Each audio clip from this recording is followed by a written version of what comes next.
各位弟兄姊妹，你渴望自己嘅生命迎嚟徹底嘅提升同埋突破，再次火熱起嚟侍奉神嗎？第98屆港九培靈研經會即將喺2026年8月1號到10號舉行。今年嘅總主題係翻轉生命，更新事主。無論你身在何處，呢個都係一個不容錯過嘅屬靈盛宴。好似往年一樣，我哋每日都會有3場嘅專題聚會，並且分別邀請到3位神所重用嘅學者同埋牧者，為我哋傳講豐富嘅信息。我希望借着這8篇的信息，鼓勵大家扎根在神這位君王的身上，在流散和變動的時代，以神為居所，尊神為王，靠神的話指引我們的未來。我喺培靈研經會同大家一齊讀亞伯拉罕嘅故事。我哋會發現咧，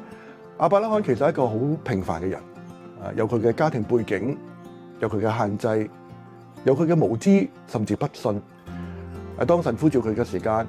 同佢同行，安排咗唔同嘅經歷，向佢說話，就一步一步咁改變佢，最後幫助佢成為信心之父。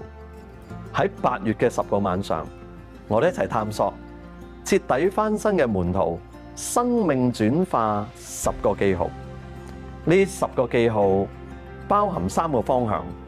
內在嘅翻轉、關係嘅更新、使命嘅踐行，帶出10個翻身嘅路標。如果你渴望生命不再一樣，如果你內心深處渴望一個真實嘅突破，我誠意邀請你預留8月呢10個晚上，讓我哋一齊踏上呢個翻身嘅旅程，活出屬於天國嘅記號。今年嘅主會場繼續係借用九龍城浸信會，同時喺港九新界都設有聯播嘅場地，另外仲有 YouTube 同步直播，並且各場講道信息嘅錄影可以喺會後重溫，直至到8月20號。所有聚會一律免費入場，亦唔需要事先登記。同以往一樣，我哋預備咗講道經文研習本，歡迎大家親身到各個會場或者指定嘅基督教書室索取，又可以喺網上下載，一齊喺主嘅話語入面扎根。弟兄姊妹，請大家預留呢10日嘅時間踴躍出席，同時亦請大家為自己同埋聚會切切祈禱，一齊去迎見神。期望我哋嘅生命被神嘅話語徹底翻轉，